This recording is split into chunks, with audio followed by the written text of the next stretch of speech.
Kan? Dia tidak infeksi ya.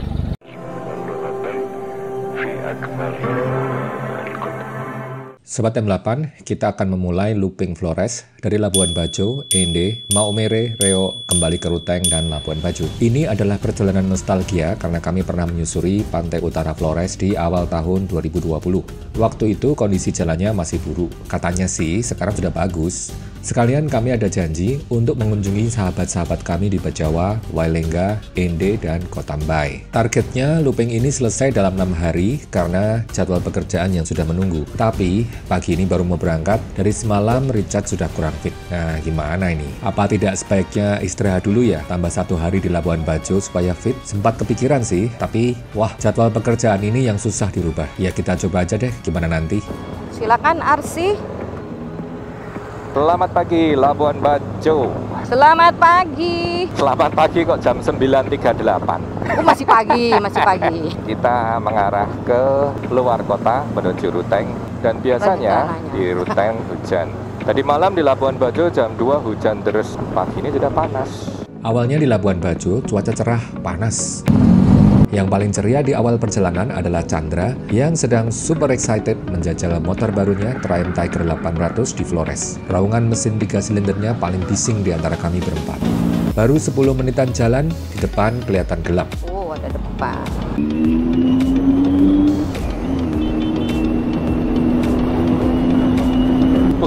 Suaranya Chandra masuk sampai sini loh. Gile, motornya itu namanya kecepatan suara ini. itu. Suaranya melebihi kecepatannya. Saat mencapai daerah perbukitan, cuaca benar-benar berubah drastis. Jam 8 dari Labuan Bajo yang tadi panas keluar sedikit sudah kelihatan mendung menggantung. Ini daerah pegunungan. Kita masuk ke situ sebentar lagi. Yuk. Wah, deras. Kita cari tempat dulu. Deras ini. Nah itu kita ke kiri. Kita ke kiri. Kami berteduh di warung penjual ponsel selama sekitar 15 menitan lah, sambil memakai jas hujan. Warung ponsel ini buka, tapi kami nggak nemu yang jaga. Ya inilah bukti kalau Flores itu aman.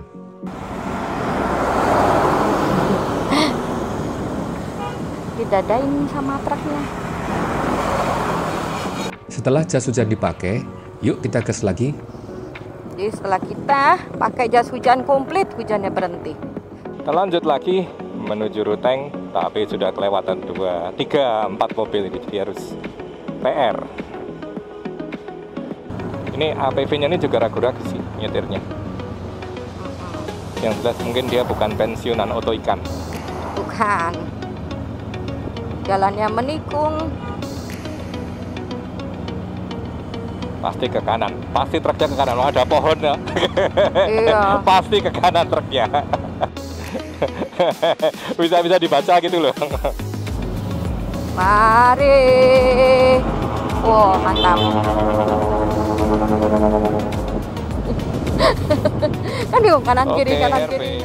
Memasuki area perbukitan, tanjakan, tikungan hairpin mulai berderet. Baru rasanya beneran riding di Flores. Inilah Flores.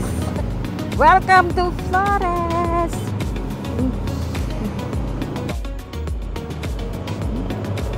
Oke, ketemu jalan perbaikan jalan 39 km dari Lembor. Kita November Cuacanya masih nggak ada loh mendung, ya. tapi panas. November belum ada ya. November belum ada itu. Sampai daerah Beliling lewat sedikit, Chandra yang naik Triumph Tiger 800 mengalami hal yang tidak lazim untuk rider, yaitu mual dan sakit kepala karena nikung-nikung, seperti gejala mabuk darat. Kamu tadi mabuk? Mau Udah berhenti pusing, dulu? mual gitu ya, wah. Mau berhenti dulu? Penyesuaian dulu? Emang mabuk darat bisa terjadi kalau naik motor nikung-nikung begini? Kalau naik mobil sih emang iya. Tapi satu catatan, Chandra ini punya kecenderungan untuk hipertensi. Nah, yuk kita dengerin pendapat Dr. Akbar Yunus soal hipertensi dan naik motor. Saya akan kasih tips untuk para riders yang punya hipertensi tapi mau jalan di jalanan yang banyak tikungannya serta berliku-liku. Hipertensi perlu dikontrol. Kalau suka riding tapi hipertensi tidak dikontrol bisa mengakibatkan permasalahan pada saat berkendara. Salah satunya adalah kehilangan fokus pada saat melewati jalan yang penuh tikungan dan tanjakan. Bagaimana cara kita menghadapinya? Yuk, ikuti tips berikut ini. Hipertensi yang tidak terkontrol bisa mengakibatkan gangguan pembuluh darah di otak. Pada saat kita riding di jalanan yang turun naik dan berliku-liku, otak kita harus tetap waspada. Oleh karena itu, wajib bagi orang yang hipertensi untuk tetap melakukan kontrol tekanan darahnya sebelum melakukan riding. Yang perlu dilakukan untuk penderita hipertensi sebelum riding, yang pertama, cek kesehatan sebelum riding. Yang kedua, pastikan obat untuk hipertensi diminum secara rutin dan teratur. Yang ketiga, jangan lupa pastikan waktu istirahat sebelum riding sangat cukup dan memuaskan. Yang keempat, lakukan peregangan sebelum, saat break, dan setelah riding. Serta yang kelima, jangan pernah riding sendirian. Pastikan Anda riding bersama teman Anda. Jadi, penderita hipertensi bisa tetap riding dengan sehat dan aman. Jangan lupa ikuti tips yang telah saya berikan. Saya Dr. Akbar, salam M8 Nusantara. Kita sudah menawarkan ke Chandra untuk break dulu, tapi dianya pengen lanjut. Pantang menyerah gitu. Ya udah, kita lanjut. Itu Sano Goang itu kalau mau ke arah gunung gitu. Yang ada danau di gunung. Kayak Weibilin Sano Goang. Tapi nggak ada jalan. Ada itu kanan tadi. Kanan seperti ya? Ke kanan, naik ke kanan. Lubang-lubang. Menjelang Lembor, jalan mulai cenderung lurus dan kecepatan bisa sedikit naik.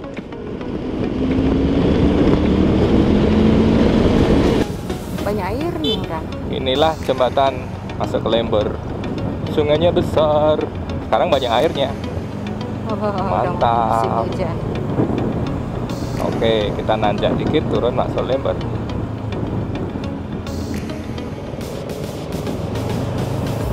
Banyak anak-anak ini. Dadah. Yeay. Dah. Oh, Flores masih jagoan. Juara dia. Ini kan pulang sekolah mereka. Aduh. Senang ya. Sambil itu. Wah, hormat semua nih, weh.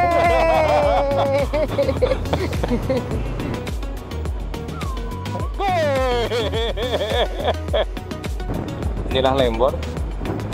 Sawahnya hijau. Bulan November kami lewat sini. Kering sekali. Sekarang udah hijau. Padinya udah mau panen itu yang di kanan. Iya. Wah, menyenangkan ini. Malah ini udah panen, baru panen. Kita mau berhenti di kiri ya, mau ngedrone ya? Iya. Yang teduhan dikit sambil cepat baru sakit ini. dipanen. Mari Ada mobil Bapak. putih tuh. Mau berhenti di kiri? Jangan di sini. Punya siapa ini? Ya. Mobil kanan putih.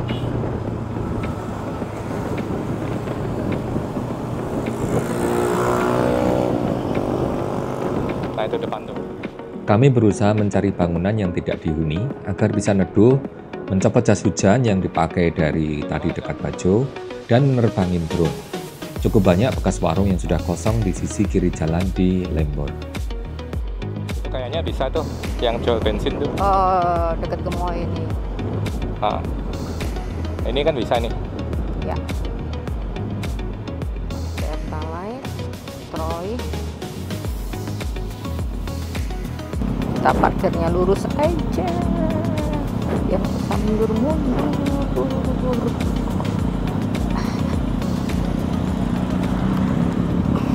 Di tengah-tengah drone yang sedang terbang ke arah pegunungan, sekitar 30 meter dari tempat kami berhenti, ada dua kendaraan sepeda motor yang mengalami ketabrakan.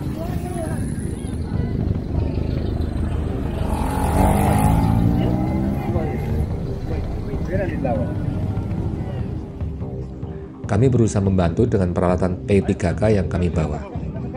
Langsung naik mobil? Oh, Ada rumah sakit? Oh iya, udah. Kalau ada rumah sakit lebih bagus.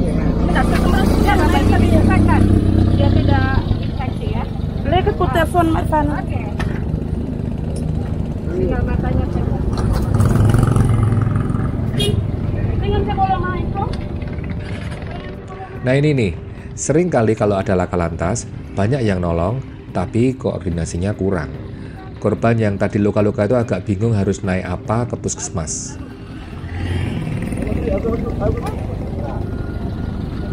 Jadi, kenapa? Luka-luka aja, lecet-lecet ya sih. Luka.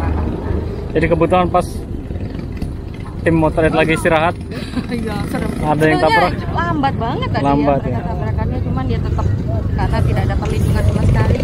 Pakai celana pendek ya, bisa Jadi dibantu sama ibu tadi semprot apa?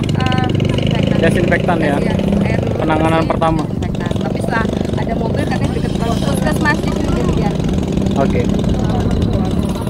Oke, mari. Oke. Udah mulai hujan ya sini? Iya. Tapi sebentar aja.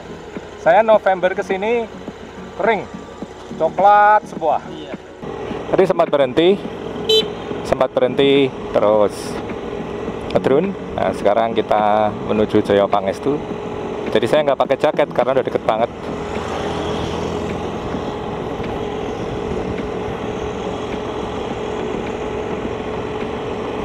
Ini agrowisata Ngalor Kalau baru ini.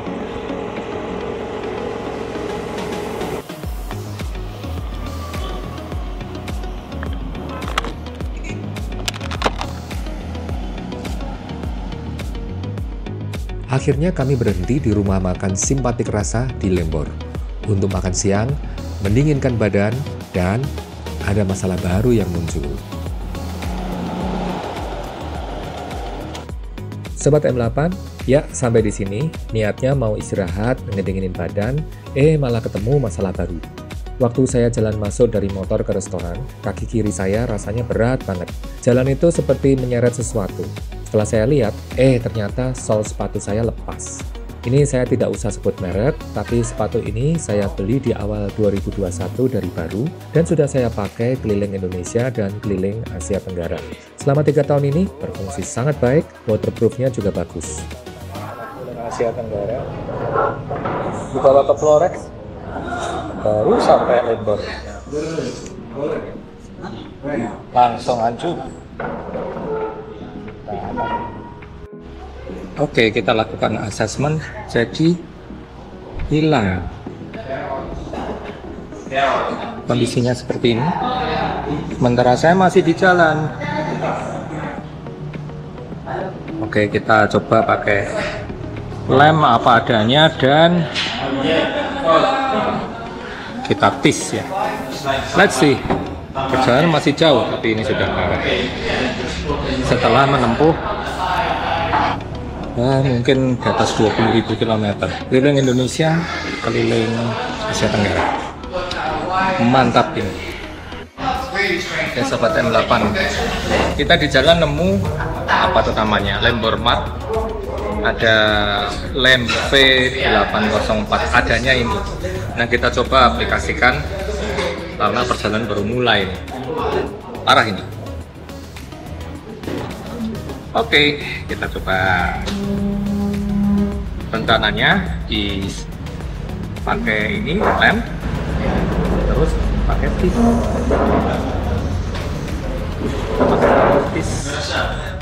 Ini udah bolong. Oh belum. Ada gunting nggak ya? Awalnya saya pikir gampang lah, nanti dilem lagi atau cari tukang sol atau gimana. Tapi di jalan ini ternyata tidak bisa dilem lagi karena bahan solnya ada lapisan semacam foam atau busa yang sudah hancur. Nampaknya sih ini kerusakan karena kombinasi pemakaian dan umur. Setelah ngelem tidak bisa karena memang tidak ada lem solnya, kita pakai kabel tis. Kita coba 2 di depan, 1 di belakang, terdiri dari 3 loop. Tanggawannya bikin pusing. Kita coba tahan ya turunnya tambah. Terus gimana solusinya? Baru mulai touringnya, sudah datang masalahnya. Setelah makan siang dan betulin sepatu, waktunya kita dari Lembor menuju Ruteng, 66 km, perkiraan 2 jam. Kondisi kesehatan Richard tidak membaik, tetap kurang fit, makanya agak pendiam pagi ini. Sementara Chandra, setelah istirahat dan makan siang, pusing dan mualnya hilang. Ini masalah hipertensi atau lapar ya? Pelan-pelan. Misi. Kita lewat di bawah Bedu. Sekitar 17 menitan dari Lembor, jalan ke arah Ruteng yang sudah kecil menjadi bertambah kecil dan licin karena ada perbaikan jalan dan tanah merah yang terserak di jalan. Cuaca mendung dan nampak bekas hujan di daerah ini. Entah berapa kilometer ke depannya, jalannya seperti ini. Terus apa kabarnya tuh tangki itu? Jangan mepet dong, aku nggak bisa minggir lagi. Aduh, dodol sampean.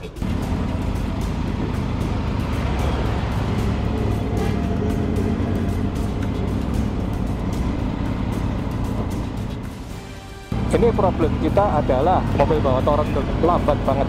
Oke, mending kita juga pelan saja daripada ngantri dengan si toren. Oh mas. Oke.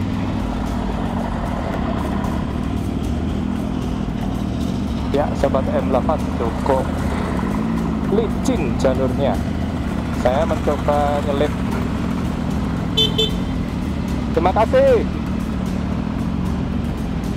Baik hati sopirnya. Baik hati Bentar. dia. Awas, jalannya bergelombang. Hati-hati ya. Ambil kanan, jangan ambil kiri. Ih, Oke. motorku lari semaunya dia.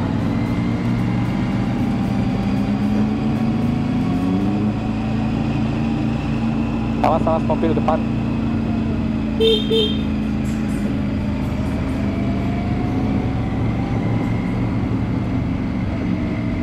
Nanjak lagi kita. Ya, terus. Waduh. Tutup. Setelah melewati spot perbaikan jalan yang lumayan licin dan panjang, kami meneruskan perjalanan ke arah Ruteng. Cuaca bertambah gelap karena mendung. Memang biasanya ya seperti ini, lembor ke arah Ruteng cenderung lebih basah. Banyak lubang jalannya. Mungkin karena hujan ini ya. Mobil kenceng, Humvee. Wow, orang kaya. Awas lubang. Oke, kita masih 34 km lagi dari kota Ruteng. Ini kayaknya bekas hujan terus banget. Dan sekarang kena matahari menyala jalannya, tadi silau.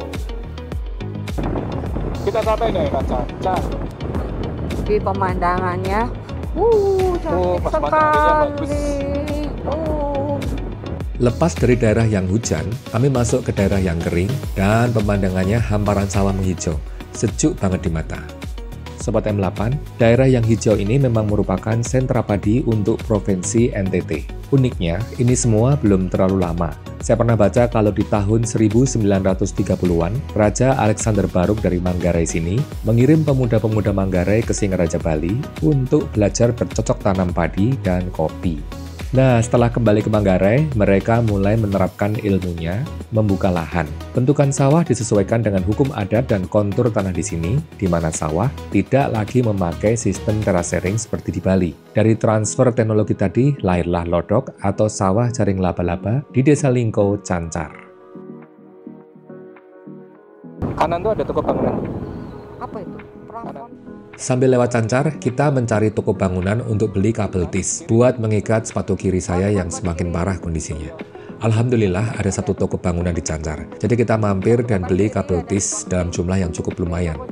Nanti malam bisa self-repair sepatu di Ruteng. Oh, gila, gunungnya cakep itu. Depan tuh gunung apa? Ranaka sama Poco Mandasam. Wah, shit. Hujan terus. Masuk mulut. Lumayan nih.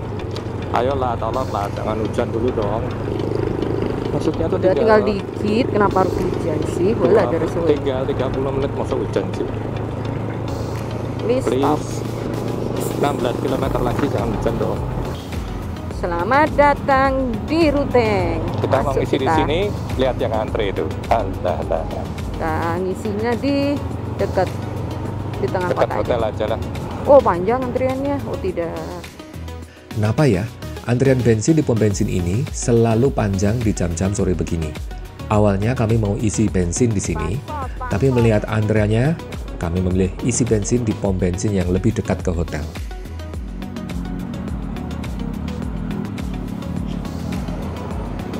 Oh, antrian udah luar gitu. Aduh.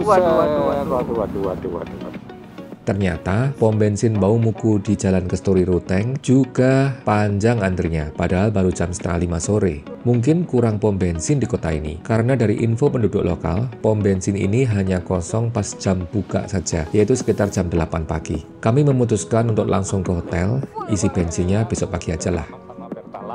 Semua digabung jadi satu. Permisi, Adik.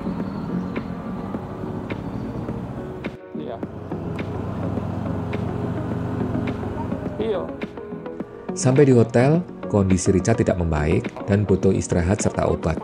Sementara sepatu saya nih, kalau tadi siang sepatu kiri, sampai di Ruteng, yang kanan juga menunjukkan gejala yang sama. Setelah yang kiri, sekarang yang kanan. Sudah ada tanda-tanda yang sama. Gimana problem solvingnya ini ya? Dipikir besok aja ya. Demikian perjalanan singkat kami dari Labuan Bajo ke Ruteng untuk yang kesekian kali. Flores tetap menyenangkan, Richard tetap kurang sehat, Chandra sementara sudah fit lagi dari hipertensinya, Evi tetap ceria kalau ke Flores, dan saya masih kepikiran soal sepatu. Sampai jumpa di video berikut.